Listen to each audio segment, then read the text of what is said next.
CrystalDiskInfo gives you quite a few settings for controlling how drive information is displayed and monitored.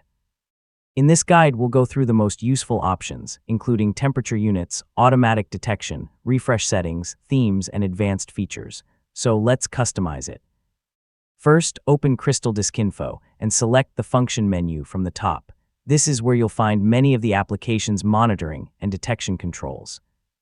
You'll see options for refreshing information, automatic updates, rediscovering drives, graphs, and more. Let's start with automatic refresh. Open the function menu and look for auto refresh. This controls how often CrystalDiskInfo updates the displayed drive information.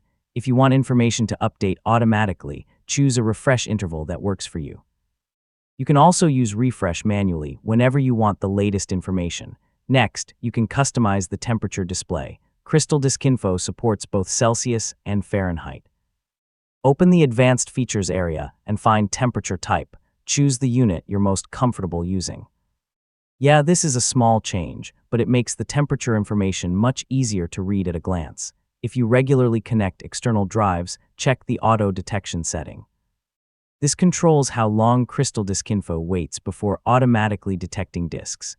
You can set a suitable wait time or disable automatic detection if you prefer to manage detection manually. Now let's change the appearance. Open the theme menu. Depending on your version, you can adjust the theme, window size, and font settings. You can also change the display scaling if the interface looks too small or too large on your screen. If you have several drives, you can also change how they're organized.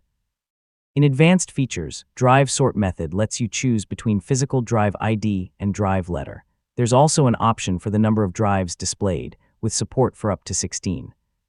So you can make the interface easier to manage on systems with lots of storage. For more advanced users, CrystalDiskInfo includes options such as raw values, advanced disk search, USB and IEE support, and RAID-related features. These can help with specific hardware configurations, but don't change advanced controller settings unless you know what they do. Some options can affect compatibility with certain storage controllers, and that's how you customize the main CrystalDiskInfo settings. Start with the display and refresh options, and only change advanced settings when necessary. That way, you get the information you need without changing anything unnecessarily.